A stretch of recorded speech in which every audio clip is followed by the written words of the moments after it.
جب اللہ تعالیٰ دو الگ ہونے والوں کو پھر سے ملانا چاہتا ہے تو وہ ان میں بار بار تین نشانیاں پیدا کرتا ہے۔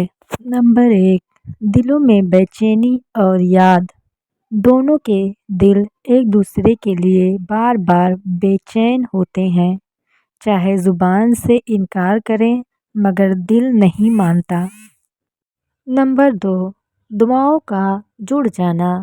انجانے میں ایک دوسرے کے لیے دعا نکلتی ہے اور اللہ ان دعاؤں کو ضائع نہیں کرتا۔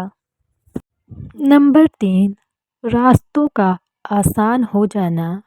جو وجہیں جدائی کا کارن بنتی تھیں، اللہ تعالیٰ انہی وجہوں کو آسان یا ختم کر دیتا ہے۔ سبق: جو رشتہ اللہ کی مرضی سے جڑتا ہے اسے کوئی انسان اور حالات توڑ نہیں سکتے۔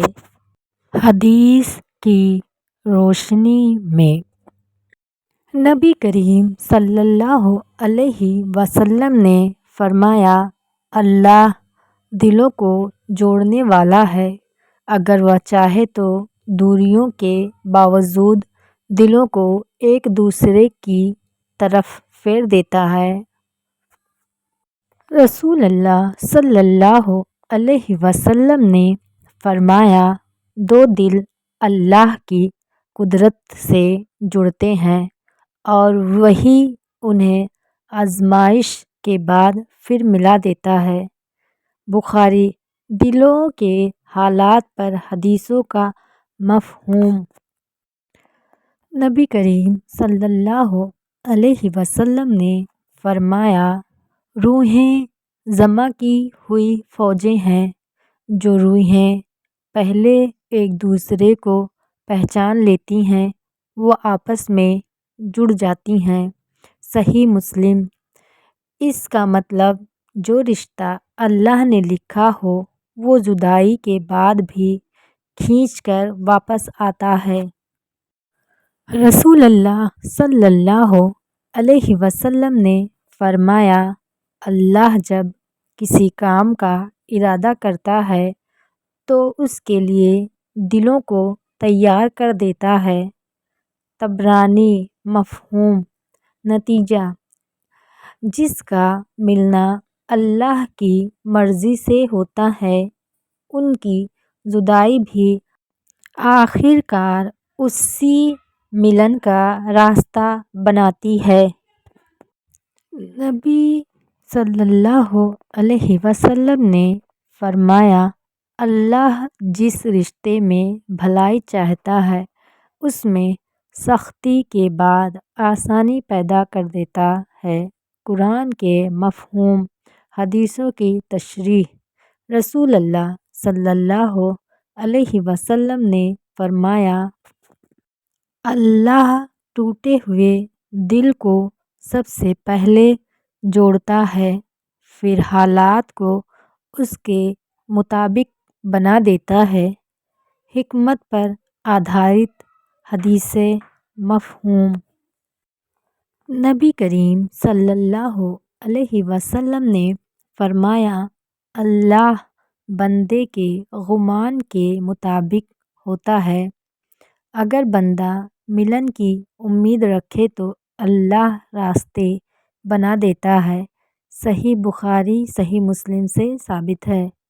رسول اللہ صلی اللہ علیہ وسلم نے فرمایا، صبر کے ساتھ مدد ہے اور تنگی کے بعد ہی راحت آتی ہے۔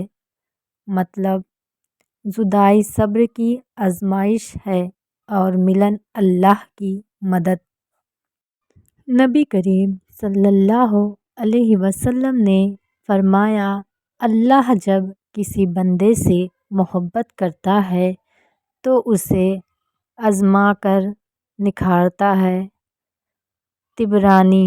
رشتوں کی جدائی بھی کبھی کبھی اسی محبت کی آزمائش ہوتی ہے۔ رسول اللہ صلی اللہ علیہ وسلم نے فرمایا، دعا قسمت کو بھی بدل دیتی ہے مسند احمد جو دوبارہ ملتے ہیں ان کے پیچھے اکثر چھپی ہوئی دعا ہوتی ہے۔ اللہ جب ملاتا ہے تو پہلے دلوں کو توڑ کر نہیں بلکہ صاف کر کے جوڑتا ہے۔ نبی کریم صلی اللہ علیہ وسلم نے فرمایا، اللہ کے لیے کوئی کام مشکل نہیں، جو آج ناممکن لگتا ہے وہ کل اس کی قدرت سے ممکن ہو جاتا ہے۔ صحیح حدیثوں کا کل مفہوم۔ رسول اللہ صلی اللہ علیہ وسلم نے فرمایا، دل اللہ کی انگلیوں کے بیچ ہے، وہ جیسا چاہتا ہے انہیں پھیر دیتا ہے۔ صحیح مسلم سے ثابت ہے۔ مطلب جدا دلوں کو دوبارہ جوڑنا اللہ کے لیے معمولی بات ہے۔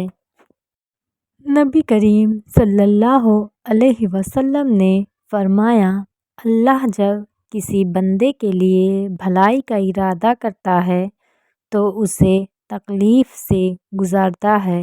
صحیح بخاری سے ثابت ہے۔ رشتوں کی جدائی بھی اکثر اسی بھلائی کی شروعات ہوتی ہے۔ رسول اللہ صلی اللہ علیہ وسلم نے فرمایا، جو صبر کرتا ہے اللہ اسے ایسا بدل دیتا ہے جس کا وہ اندازہ بھی نہیں کر سکتا۔ نبی کریم صلی اللہ علیہ وسلم نے فرمایا، اللہ کی مدد صبر کے ساتھ ہے اور راحت تنگی کے بعد ہی آتی ہے۔ جدائی تنگی، ملن راحت۔ رسول اللہ صلی اللہ علیہ وسلم نے فرمایا، کوئی بھی دعا یوں ہی ضائع نہیں جاتی، یا تو اللہ اسے قبول کرتا ہے یا اسے بہتر عطا کرتا ہے۔ ترمذی سے ثابت ہے۔ ملن اکثر چھپی ہوئی دعا کا نتیجہ ہوتا ہے۔ گہری بات، اللہ اگر الگ کرتا ہے تو سزا کے لیے نہیں، اور جب ملاتا ہے تو وجہیں نہیں، کرشمہ بناتا ہے۔ لائک اینڈ سبسکرائب کیجیے پلیز، اور ایک پیارا سا کمنٹ بھی کیجیے۔